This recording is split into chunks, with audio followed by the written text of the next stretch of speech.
Hello, and welcome to Introducing Me. I'm your host, Sarah. I started this podcast to get to know other people and lifestyles while discovering more about myself. Each episode, I'll give a new guest a chance to discuss their background, culture, interests, or whatever they want to talk about to help increase all of our own worldviews. Today, I would like to introduce you to Delphine. She is a special education consultant in Canada with dyslexia, so I'm excited to hear the stories, hear about her life, and thank you so much for being here, Delphine. Why don't you go ahead and tell us a little bit about yourself? Hi, Sarah. Thanks for the platform for tonight. I'm looking forward to kind of just being able to chat and talk about life from a different perspective. So, yeah. So I guess, as you said, I'm a special education consultant here up in Canada. I'm a teacher by background. I've been a special education teacher for a really long time. And I am a person who grew up with a learning disability. So I was diagnosed really early on. I was about 7 when I was diagnosed and placed in a special education class where I was sort of in a small class placement with, I think there might have been 8 of us in the class and a teacher and an EA. And I probably didn't learn to read until I was nearly 11, which I guess brought with it some challenges. And I've learned to kind of overcome some of those. But as I grew up, going through university and trying to find support and services, I had to advocate for myself. I had to do a lot of self-advocating. And then I've since had 2 children, well, 3 kids, but 2 of them are diagnosed also with learning disabilities, dyslexia specifically. So it's a lot of kind of relearning and just seeing from a different perspective. So when I first became a teacher, I knew I wanted to teach in special education because I wanted to be able to give back. But when I started in special education, I thought I could understand parents. I thought I would be like, oh yeah, I've got this thing. Like I could talk to parents about spec ed and understand and be able to sort of empathize and see from their perspective. But I realized quite quickly that I wasn't a parent and that not having that piece, it was missing a little bit. And then I became a parent, but then I became a parent of children with learning disabilities. So then when I was working with parents in the education system, it gave me a very different perspective, a very different way of thinking about it, and a way of kind of, I don't know, to be able to see it from their perspective. And so it changed my view on a lot of things. And then as I went through my own kids' journey, I kept looking for people to help, to support, to talk to go to. And I kind of couldn't find anyone. I sort of wanted a resource to go to be like, hey, here's my issue. Here's what I'm struggling with. Who do I talk to? What do I do? What resources, or just even to just have someone listen to me when the day was just really crappy. So I started my agency, Access to Education, to be that outlet for families, to be able to give them a place to come to ask questions, to seek resources, to just kind of be a launching pad in a way, but also to support parents in understanding their roles around individual education plans and how they can advocate for their children, and why it's important that they ensure that their voice as parents are really heard, and then how they can teach their kids moving forward to advocate as well. So it starts with the parents advocating, but then I do a lot of work with families to hand off the advocacy work to their kids as they get older. So when you were a kid, were your parents good about advocating for you? My parents are really great about advocating for me. I was super, super fortunate. My parents tell this story often, or they've told it to me several times, especially since we've had our own children, and kind of going back to what their experience with me was. And my dad tells this story. It was like the very last day of school. And they still hadn't had the individual placement recommendation committee meeting that would sort of give me the designation of a student with a learning disability and then decide where I would go to school.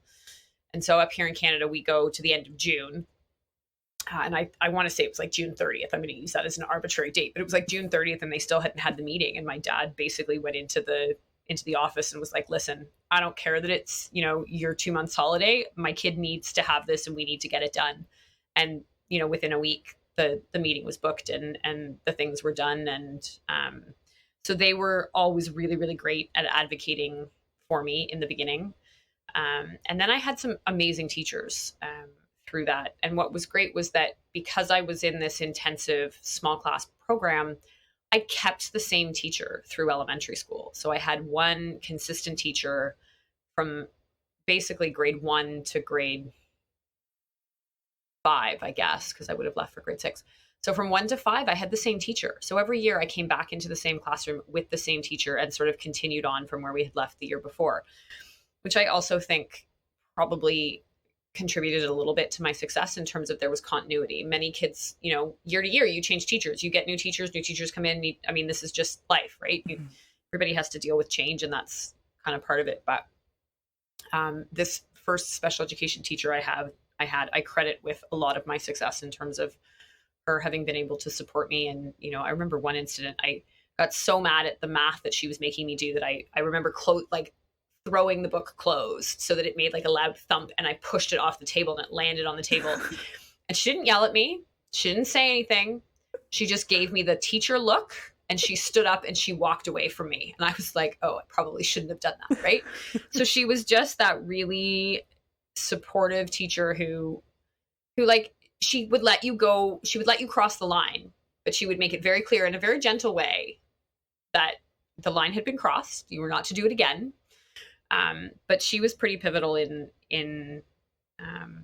getting me to where I am. And then through high school and things, my parents support. I mean, high school was a whole other kettle, because in I'm going on a tangent here, Sarah, like trying to loop you back through, but I left. So I was in that one school for several years, and then I went to a middle school.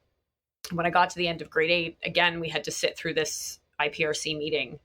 And I had a table full. I asked to go to this meeting.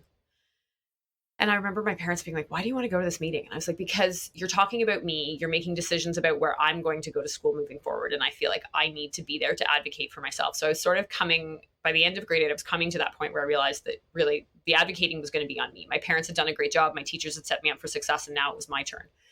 And I sat at a table at one of those big, long boardroom tables. And I had the principal of my school, my current special education teacher, the guidance counselor, the special education consultant for the school board, the psychologist, my parents, and there may have been one other person, but any of the experts, so teacher, psychologist, spec ed consultant, guidance counselors, whatever, they all sat around. And I vividly remember them saying to me, because I had picked 2 high schools, one of which had a support system for kids with spec ed and one did not. And I was going to have to go on my own, and I wouldn't get any support. But I decided I was going to go to the one with no support. And I vividly remember them all sitting there looking at me and saying, well, you shouldn't bother going to this school, because if you go to the art school where there is no support, you'll never finish high school. You'll never go to university. And without help, you won't be able to survive. You'll drown. And I think that for me was the pivotal moment where I was like, no, I'm going to go to this school and I'm going to do that thing. And you all are going to I'm going to bring you the degree and you can all eat it. Right. It was kind of one of those things. And so the degree now from university hangs on my wall. I have a master's in teaching from a university out in Australia. And I think a lot of what I do in my teaching is really trying to empower kids and remember that people can tell you can't all they want, but at the end of the day, you are the decider of your own destiny. If you want to do it, go do it. Don't let anybody get in your way. But if you want people to put roadblocks in your way, people will put roadblocks in your way. It's just a question of whether or not you want to knock the roadblock out of the way, or whether you want to go a different way because it's too hard to knock it down. And there are moments where life is too hard and there's roadblocks that are like, ugh, I can't do that. But I would strongly suggest that you look carefully at the roadblock and decide, is it one that is worth knocking down? And for me, that the going to this particular high school, even though there was no support, was worth it for me. So what was it like in high school without having the support that you had been having while in school? Grade 9 was a bit of a shock. Grade 9 was rough. Grade 9, when I went to grade 9 at the time, so here in Ontario where I went to school, it was the first year of no streaming. So there was no sort of academic, general or whatever. We were all just kind of lumped together. And I had been used to being in a class of, 8 or 10 kids for a really long time. And I'd been integrated for a lot of things through grade 7 and grade 8 to prepare me for high school. But I mean, there's still a difference between being able to go out to a safe space if I feel like the 27 people in the class is too much, to all of a sudden being in a high school room where there's like 30, 35 people in my class, and the teacher doesn't necessarily know me or know kind of, because high school is just, it's a whole other ballgame. So the first couple of months were a bit tricky. But I did eventually, interestingly enough, connect with a teacher at the school who was the special education teacher in the school. And she ended up being my swim coach. I swam competitively and I wanted to swim for the high school team. And so she happened to be the coach who was also. And so through that connection, she opened her door to me and was like, if you need me, you can come and talk to me. But one of her pieces of advice was, you need to go talk to your teachers individually. She said, they will not know that you have an IEP. They will not know that you get to write your exam in a separate space. They won't know, like, there were all of these things that she was very clear with me. It was like, you need to be the one to kind of ask for what you need. You can't expect it to be given to you. And so I did. I had to swallow my pride with a lot of teachers. And the ones that made me the most nervous were my math teachers, because math is not my favorite subject. But I had some great supportive teachers who were very patient with me, who were very kind. There were a couple who were, I think, understanding, but, also kind of were like, well, just get over it and do it, sort of a thing. But, I think all of those things kind of wanted me to prove myself even more. Like it made me want to do more. So yeah, that was high school kind of in a nutshell.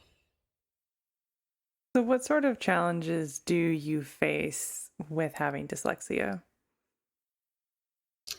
So the biggest one for me is reading and spelling. I had always used technology. Technology has always been a tool that for me has been really helpful. But as these tools have become better, have become kind of more accurate and all of those things,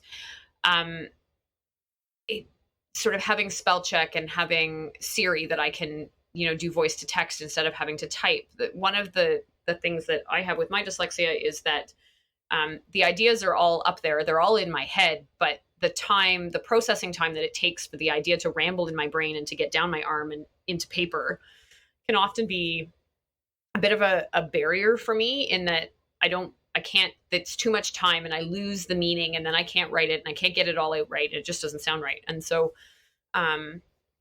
that's where voice to text for me has been really, really great. But even just things like when Word did spell check, like that changed my life, because it meant that I didn't have to go find the dictionary, quite literally, to figure out the spelling of a word.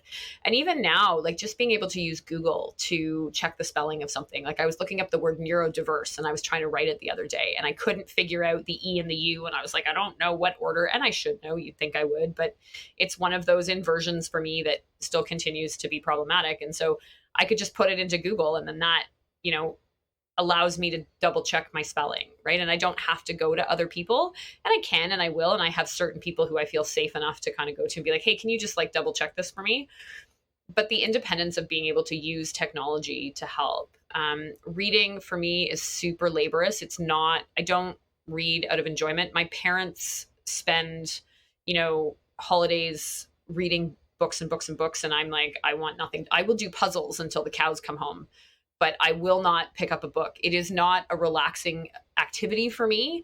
It's laborious. It's a lot of work. I often will forget sort of the flow of the story. And so I have to go back 2 chapters to be able to catch up from where, like, it just, for me, is not a lot of fun. And so being able to have books on tape for me, or like audiobooks, they're not on tape. Look at how old am I? Books on tape. But to be able to have audiobooks, so, Amazon's Audible for me is great. Michelle Obama's book, I really wanted to read it, but I knew I wouldn't be able to take it in the same way. And so I was able to get it on Audible, and I would go on walks and I would just listen, an hour at a time, which was great. So some of those things, those have been some of the challenges, and then kind of the way that I sort of worked around them, and finding ways to make things easier. Certainly, the technology's just come such a long way, which I think is so awesome for students and people with disabilities in general. Like, it just, no matter whether it's hearing or sight or an intellectual disability or something. I mean, it's really, technology has allowed for those who are neurodiverse to be able to access things like a neurotypical person would, which I think allows for people to feel more independent and to feel like they're capable, while still kind of protecting a little bit of themselves, because you don't always want to tell everybody, hey, I'm a terrible speller and I need you to help me, right? Like, as a teacher, for me to be like, I'm a terrible speller. I mean, I remember in teachers college, one of my supervising teachers wouldn't sign off on the notes I had taken on her teaching because there were spelling errors in them. And so she made me go home and rewrite them all. And then she wouldn't sign them until they were spelled correctly. And I was like, you understand that I have a learning disability. You understand that, like, my practicum teacher is not going to be like reading through oh no, I can't sign it because it's, it's spelled incorrectly. And as a teacher, I can't do that, and those were the things that for me made everything harder. But by the same token, I think made me want to do more or do better or prove something. I don't know if that makes any sense.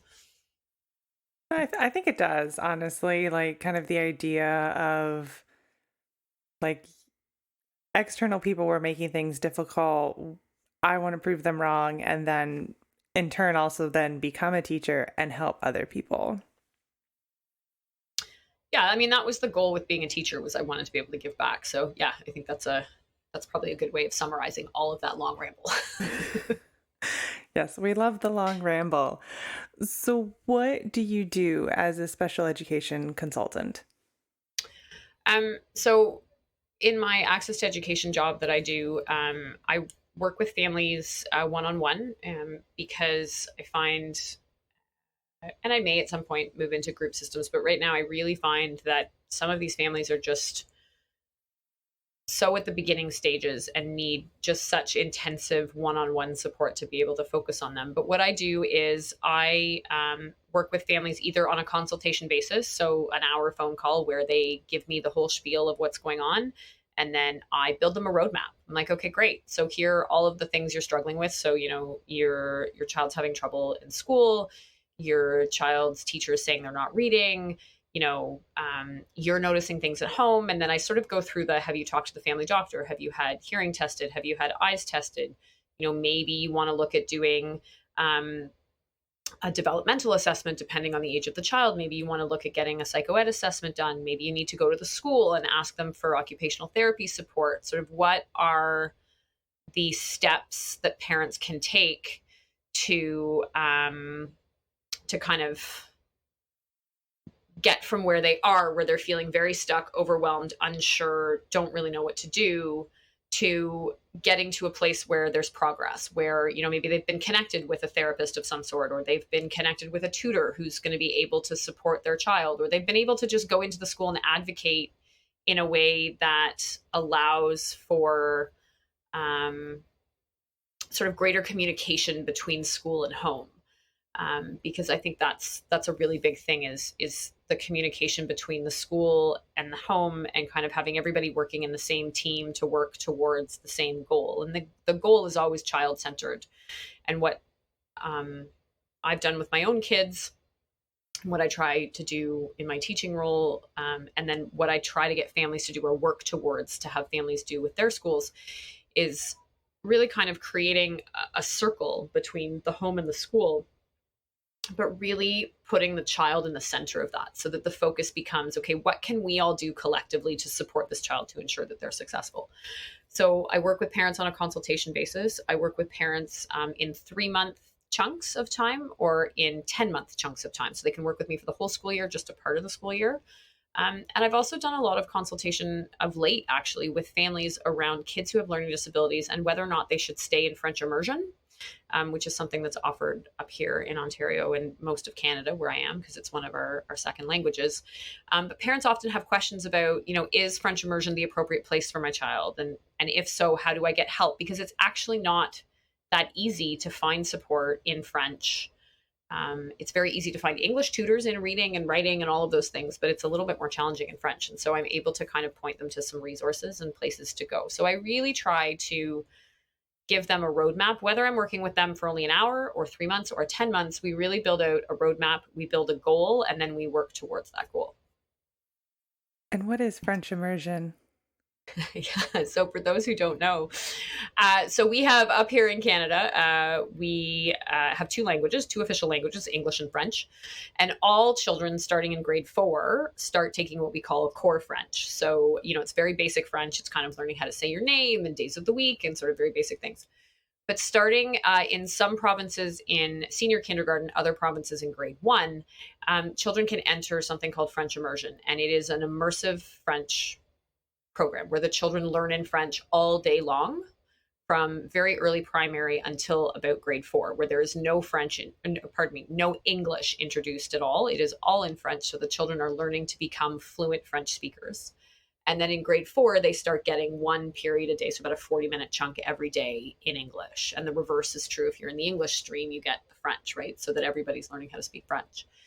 And the struggle there is that although the French immersion programs are awesome and the teachers do a really great job of supporting the kids and working with the kids and doing all these things, part of the struggle is that it's not necessarily always supported in terms of providing special education support in the way that the English program is. It can be a little bit more challenging depending on the staff in the school.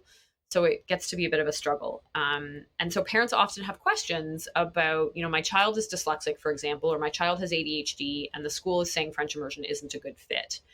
And that isn't necessarily the case. It just means that the child might need a little bit of extra help. And so it's a case of how can we find that? And so I can help parents source resources in French because I have a few resources that I know of and have worked with. And because my children have gone through a French school system, I have some background and some information that I can share with them on that. So that's actually been really interesting, is to help parents kind of decide whether they stay in English or whether they move, or they stay in French, or do they move, do they go, kind of what are the different options. And they're both the French immersion or the English program at each school? Mm-hmm. So generally the French immersion school is it's not necessarily your local school, but it's at a school not very far away. And often we call them dual track schools. So there's many schools that are English and French sort of combined together so that you have the two languages going on in the school. There's a couple of, at least here where I am, there's at least one of that I know of that is only French, but only French immersion. So, it tends to be families who are English speaking families who want their children to learn French because they see the benefits. It's like learning Spanish in the States, right? I think it's sort of Spanish or maybe another language that you learn, but it's that sort of idea of kind of giving them a second language. Because there is a benefit to having two languages, right? I don't think anybody can deny that having a second language of any sort is really beneficial as one grows up in terms of the job force, that it makes you a little bit more marketable, right? Like I can speak Spanish and English and French, for example, or you could speak, if you could speak any of the Asian languages, that's also, right, a really interesting thing. And some kids have tri-languages, which I think is amazing. But there are instances where children with learning disabilities do sometimes struggle with learning a new language. However, there are many studies out there that suggest that the learning disability will be present no matter what the language is. So it's removing them from that educational opportunity is not always the answer. The answer is actually to support them within the programming. And that is a little bit where the struggle becomes. So in schools in general, whether French immersion or not, are you seeing that schools are doing a good job helping with students with disabilities? I think schools are doing the best they can with what they have. I mean, in a perfect system, right? Every class would be a small class, right? So that children can get, super individualized attention, and teachers wouldn't have to be dealing with 30 individual kids trying to plan for like, it's just, so in general, yes. Do I think there's room for improvement? Absolutely. I think there's lots of room to look at the research of how we teach children. I mean, one of the big hot topics right now is looking at the science of reading and how we teach children to read. And for a long time, I didn't really understand the science of reading. I didn't understand how to teach kids how to read. I just figured that, I had been taught one way and this is how it should be done. And when I reflect upon it now, I realize I was probably taught in this scientific way, in terms of doing a lot of phonics and breaking down words and learning about vowels and how they fit together and breaking words down and phonemes and graphemes and all those fun things. But when I went to teachers college, there wasn't a course on like how to teach children to read. And so I arrived as a teacher teaching grade 1 in my first year of teaching. I taught French, core French actually. But then my second year of teaching, I was teaching grade 1 and I had to teach little ones to read. And I was like, I don't know how to teach kids to read. Like I didn't even know where to start. So I started taking courses, and there was a philosophy and a theory and a way to teach reading at that time. And that was what I did and what I understood. But I went to a conference, a Learning Disability Association conference when I was only a couple of years ago. And they showed us something called the Scarborough Reading Rope. And it's sort of 2 ropes that have a bunch of strings that come off of them. And it shows how the sort of 6 components come together to tie together to make an entire reading comprehension. And it just made so much sense. And it goes back to the basics of learning basic letter sounds, of learning how to blend words together, of how not to use the picture to guess, not to use the word before and after, right? It's really learning targeted strategies to sound out words to understand them. And it wasn't until this past fall that I really got to watch it work. So my children have been taking part in tutoring. My 2 kids, as I said, my oldest 2 have dyslexia, and my middle son was a non-reader in August, like could not read in English and could not read in French. And remember, he's been going to French since preschool. So he was in grade 4 reading at about a grade 1 level at the start of this year in French, and in English equally, about a grade 1 level. And I finally was like, hey, this is ridiculous. Like this can't continue. I have to do something. And so I had been learning over the last couple of years about Barton reading system, Orton Gillingham, and the Wilson program. There's a couple of programs that are geared towards kids with learning disabilities, dyslexia in particular. And I found a tutor who does the Barton system, and he started working with him on August 23rd. I remember the date of their very first session. And my middle son turned 9 in about the middle of October. So it was October 20th was his birthday. And he voluntarily opened all 5 of his birthday cards and read them without prompting, without needing help. And like the joy in his face that he was able to do that independently. And that was the moment for me where I was like, okay, there is something that makes sense here. You can't go from a non-reader in August. And listen, we all know birthday cards are not super complicated to read. Like they're not, they're not Shakespeare, right? Like they're not complicated to read. But he would have previously either not opened the card at all and just gone straight to the gift, or he would have opened the card, handed it to me and said, you read it. But he didn't do that. He opened the cards voluntarily. He read them cover to cover. And was it a perfect read? No. Did he struggle with some of the words? Of course. But what it was for my husband and I was a moment of like, oh my God, he can do this.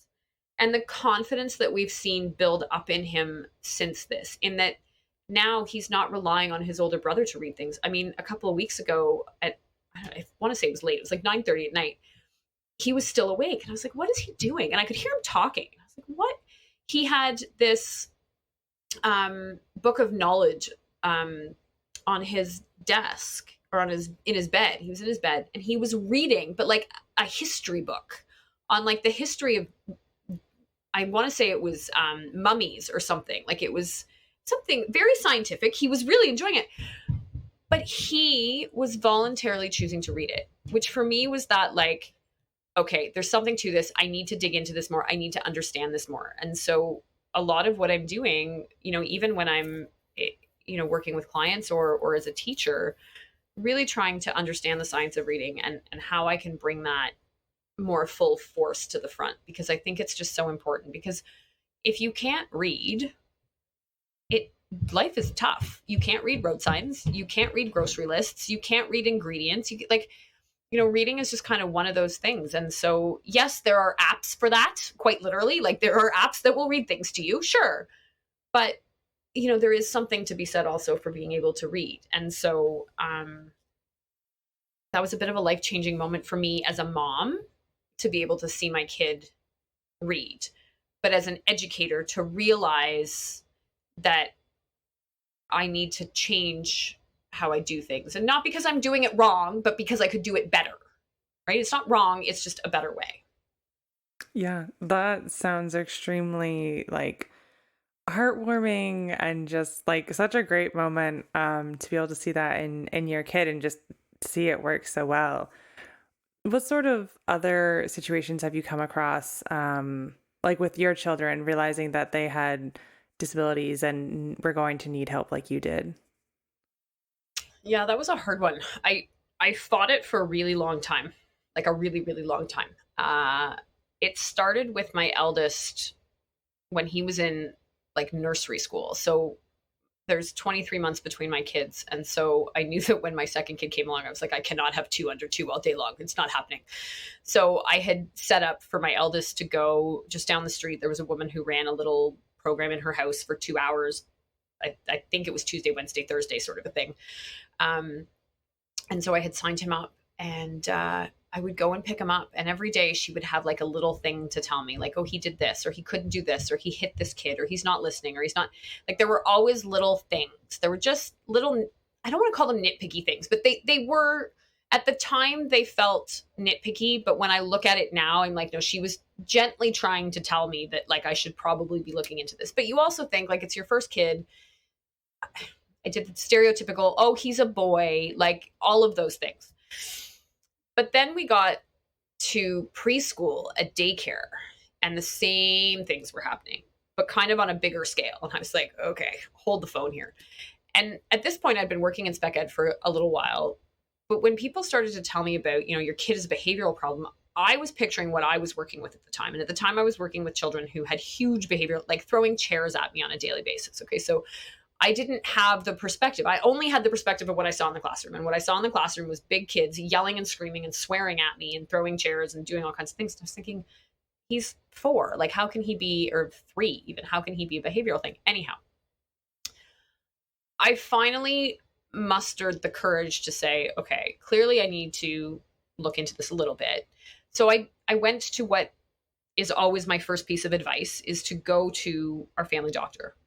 And I didn't make a separate appointment for this. We were going for one of his checkups. And I said, oh, and by the way, the school is saying that he's, not able to sit, and he's not following directions, and he's running around and he's doing all these things.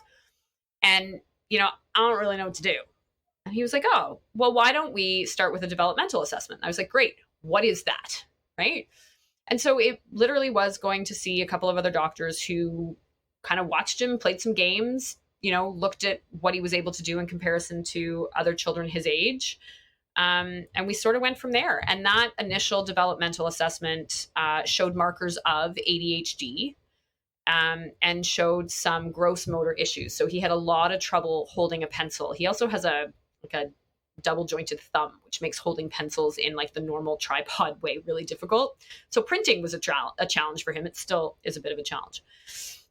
But so there were some markers there. And then, we kind of got into the school system, and by about middle of grade 2, we knew things were not great. And so I advocated and pushed really hard to do a psychoed assessment, which we had done privately because the school system was going to take too long. But even there, the psychologist wanted to wait until he was closer to grade 3. And I pushed really hard. And I said, no, we need to do this now because we need to know what we're facing. So we did the assessment. And he came out to be triple exceptional. So he has they call it a specific language learning disability, which under any other umbrella is dyslexia. So we just use the term dyslexia in our house. He has general anxiety disorder as well as ADHD combined. So there's two sorts of ADHD. There's ADHD inattentive. That's just sort of, they're not able to pay attention to things. The little, they're the squirrel in the room, or the dog in the room. Oh, squirrel, I'm going to go get that. Or, oh, it's shiny, I'm going over that. But he is combined. So he is both inattentive and hyperactive. And that led us on a whole other journey of, I didn't want to do medication. I was like, ADHD is fine, but we will not medicate. And I fought it tooth and nail. We went to a naturopath who was amazing and understanding and walked me through and, stood with me as I cried. And my poor little guy, he would swallow fish oil right off a spoon because it was all about gut health and brain and all this stuff and probiotics and all. And we did that for... I want to say a solid year, if not two. And we finally realized that wasn't working. And we made a switch to medication. And the difference was day and night for us. In our family, the difference with medication was day and night. It is not everyone's experience. And I always preface this part of what I talk about when I talk about meds as being a very personal choice. It is not something that anyone should need to or have to talk you into. It took me a long time to get there. But so that was sort of our eldest son's story. And my middle son, poor thing, I was so busy worrying about his brother that I didn't see that he was drowning, quite literally drowning at school. Which for any of the moms out there, I'm sure they can all understand, then leads to the mom guilt of, well, how did I not know? And I put all my eggs in one basket, and how can I love two children equally, and all of these things. So I've had to work through that a little bit. But, we figured him out. We know what's happening. Again, he has a similar profile to his brother in that he has this specific language learning disability, general anxiety disorder, much more anxious than his older brother. But he is only inattentive in his ADHD. And so we don't have the same behavioral issues. So, there's been lots of therapies, especially for my eldest, because he is so impulsive. That's been the biggest struggle for him, and making friends has been really, really hard for my eldest. He's a little bit awkward. He's not like every other kid. We always joke, my middle kid, he could make friends with a tree if he had to. I mean, he's the social kid. He loves people. He wants to interact with people. My eldest, not so much. It's kind of not he doesn't know how to enter into a group to play, right? That's still challenging. He's almost 12. So we've done lots of work with occupational therapists and speech language pathologists and all sorts of programs to try and help him through that. And then you said you have 3 children, right? I do. I have a 5-year-old little girl who is stubborn as all get out. My husband and I joke that we have no idea where she could possibly get her stubbornness from, clearly from me. I have no idea what she has in store for us. But it will not be boring. It will be interesting. Life with her is unpredictable. She keeps us on our toes. She is a spitfire for sure. And we'll see. I mean, she is just going into grade 1 in the fall. So of yet, I'm not concerned. But I sort of always kind of hold my breath a little bit because, I've done it twice. I don't know if I have the strength to do it a third time. Although, I mean, if we have to go through the rigmarole a third time, then we will. The prevalence of things like learning disabilities and such in girls is less than boys. So I spent a lot of my school years in the special education class with generally being the only girl in the class. It was all boys with me. So that said, what is nice for me is I've been down the road before, so I kind of already know who to call. I have my Ghostbuster number ready to call. Yeah, she's little yet, and we're recording this in pandemic. So she has basically had, up here in Canada, we've been in lockdown in what seems like the last 18 months, essentially. And so she in what would have normally been 20 months of school has only had 10. And those 10 months have been very interrupted. And so her learning, and that learning of a lot of kids, my older two included, has been impacted for sure. You know, when you can't have that consistency in schools, the routine, the normalcy of that, it impacts learning for sure. 100% it does. And so I think for several years to come, I think we will see the impact that this last 18 months has had.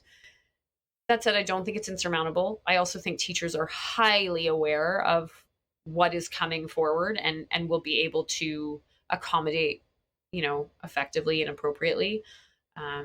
You know, teachers have worked really, really hard to try and work with kids through all of this. And it has not been ideal. It has worked wonderfully for some. I mean, I know some kids who, you know, I never hear their voices at school, but I get them on a screen where their camera is off and they're not looking necessarily at the screen and they're talking. And it's like, I've never even heard, in 3 years, I'd never heard their voice before. So, you know, for some kids, this online situation has worked really well. For other kids, it hasn't. So yeah, so for my 5-year-old for kindergarten over Zoom is not awesome. My older two have done okay. You know, I mean, they've done the best they can. We finally figured out my middle kid and his meds. We finally managed to find a med that is working and is making a huge difference to his ability to stay focused and on task during the day. So that's made a big difference too, in that he's able to pay attention to what he needs to learn to be successful. And as I said before, this tutoring has really brought with it the benefit of supporting his confidence and helping him. Yeah. So going back a little bit, with your education, what was it like working through and deciding to go to college and deciding to get a master's? The master's was an afterthought. So I finished, I went to a high school that was arts focused. I studied dance in the program that I was in. We had up to grade 13 at the time. So 9 to 12 was intensive dance programming. And then grade 13 was basically just finish any courses you hadn't finished. And I was always a really, really active kid, and I was very involved in sports and dance and all that. And so I had decided that I wanted to go into kinesiology. I'd had a lot of experience with various athletic injuries, and I had worked with a number of athletic therapists. And I thought, this is like totally the job I want. I want to work with, you know, athletes and do these awesome things. And so at the time, there was a program that didn't require you to have a whole lot of maths and sciences to get in because it wasn't science-based. So I went to a university in St. Catharines called Brock University, where I was able to take their physical education program, but I had a major in kinesiology, which was amazing. I mean, I soaked up every minute of that program. I loved it. It was great. But I started working with, part of the program was that you could work as an athletic trainer with some of these teams. And I started traveling a lot, on the road a lot with various teams. And then I was working with people who would come into the clinic and, you know, be like, oh yeah, go and do these exercises and come back and it'll get better and I'll help you and whatever. And then, you know, people kind of go away. And listen, I am guilty of it. I'm the first one to raise my hand to be like, yeah, I've been to the physiotherapist. And they're like, yeah, do these exercises, you know, 3 times a day for however many weeks and come back and we'll figure it all out. Well, inevitably, the people don't necessarily do all the exercises. They don't feel like it's getting any better. You feel like you're fighting them as the patient. And I was like, I don't know that this is kind of what I want. And I had a girlfriend who had gone to Australia to do teachers college, and she would send me emails or something. I don't think Facebook was a thing at that time. If I'm being truly honest, I don't think Facebook was as big of a thing. And so I think she sent us emails with like pictures and like letters of what she was doing. And I was sort of in the back of my mind thinking teachers college might be a good fit for me. But then I saw her doing this program and I was like, well, I won't get into teachers college in Canada because up here in Canada, I needed to have like 90s to get into the teachers college programs here. And I did not. I was an average student, but not with 90s. And I worked hard for what I got, but it was not, you know, the A's that were required. So I thought, okay, well, I've got to find another system. And so she went to this school in Australia and I looked it up and I thought, well, I was looking at actually applying to the States for teachers college, but it was going to be the same amount of money for kind of not really the same experience. And I figured, well, if I'm going to spend that much money on school, I might as well go somewhere where I can, I don't know, see the world. Cause I was single. I wasn't married. I didn't have kids. World was my oyster. Why not? Mm-hmm. So I flew halfway around the world and did my master's of teaching in Australia. So I lived in Brisbane, Australia for the better part of, I think it was 11 months. And it was amazing and awesome. And I do not regret the decision to have done so. It was the best decision I could have made. I learned a lot. I got to see some very different ways of teaching and a different educational system, which was interesting. And it ended up being a really good choice for me, but it wasn't the goal. Initially, the goal, was to be a physiotherapist of sorts. And it, as life changes, I think we all kind of start, when kids are little, oh, I want to be this and I want to be that. And then you kind of get into high school and you start to take courses and you think, oh, I want to do this, that, and the other. And then you go to university, and I think there's lots of people who, get their first degree and think, oh yeah, that was great, but maybe I don't really want this. And they go back to school. And that's the joy of learning, right? Is that it never ends. It continues. I still have aspirations to go back to school and take a master's in psychology because I've always been curious in psychology. I now kind of kick myself that I didn't start with psychology as my undergrad, but schools never go anywhere. And the joy of learning is experiencing new things and learning new things. And I really enjoy that part. Although it's hard for me, it takes a lot of effort, takes a lot of work. It's fun. And you meet interesting people and you learn new things and you grow, which I think is probably the biggest thing, is the ability to kind of grow and learn. Yeah. Now, is there anything else that you would like to share with the listeners? I think the only thing I would kind of want to say is just never underestimate a child's power. I think that sometimes as adults, we can make assumptions on children based on what we see in front of us. But there are a lot of kids out there who have some pretty amazing, awesome gifts. They don't come out in the way that we necessarily picture them to come out, but their gifts are there. It requires a little bit of work, quite frankly, to find the gift. But the gifts can be pretty awesome if you're willing to take the time to learn about them and find it. And so never underestimate, if there's a parent out there with a kid who's struggling, don't underestimate your child. They have lots of potential. They just need to be guided a little bit. And teachers out there, you're all doing an awesome job, but, hold on to those kids who are different, because those are the ones who will remember you at the end of the day, for sure. That's great. Now, with all of my guests at the end of the episode, I always ask a random question, so nothing to do with what we've talked about. So my question for you is going to be a little bit self-sufficient because you live in Ontario. So it's two parts. What is your favorite thing to do in Ontario? And also, what are you looking forward to doing most when lockdown is no longer a thing? Because you all in Canada are still in lockdown. Oh, man. We're still... Friday. We get out on Friday. We're supposed to be sprung on Friday, they tell us. We'll see. I'm double vaxxed now, though, so I'm good. So the thing I like to do the most, there's sort of two things, and it's seasonal dependent, right? So in the summer when it's warm, I like to go north. We have a cottage outside of the city, and it's on a lake. It's very quiet. It's lovely. It's boat access only, so there's no cars, but we do have running water and electricity. I have all that fun stuff. My car isn't, steps from my door. In the winter, I love to ski. That is what we as a family like to do. So because here in Canada, we get to choose the season. So there has to be two different activities that you like to do. And the first thing that I'm looking forward to doing when we are sprung from all of this, and I have officially booked the trip, we were supposed to have gone away down to Punta Cana for a week in March of 2020. And we never got on the plane. And I have for 2 years just been like, why I need to go away where I don't have to think about laundry, cooking, cleaning, finding my children, any of that. So I'm quite looking forward to being able to reclaim that trip and not have to figure out what the meal plan is going to be for the week, not figure out what, clothes or bedding needs to be cleaned. I'm going to just shut off for a week. I'm going to turn off my phone. I'm going to turn off technology. I'm going to just throw it all out the window. Might throw it out the plane on the way, maybe. But that's what I'm very much looking forward to, just traveling in general, but particularly that trip. Yeah. Just being able to just travel, get out of here.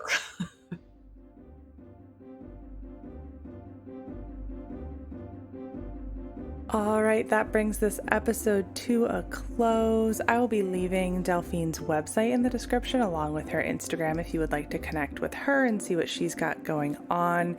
There'll also be additional resources in the description about the different reading resources that she was talking about, and so some just good things that you can check out if you are interested as a teacher, parent, whatever the situation may be. And if you'd like to connect with this podcast, of course, our website is in the description, and that brings you to all of our social media, so feel free to go follow us on Instagram, Facebook, or LinkedIn. And if you would like to support the podcast, our Patreon link is there as well. And of course, if you'd like to be a guest on the podcast and share a little bit about your story, you can send me an email. So thank you so much, Delphine, for spending the time with me today, and to my listeners for taking the time out of your day to hear a new story. Until next week, bye! Thanks so much, Sarah.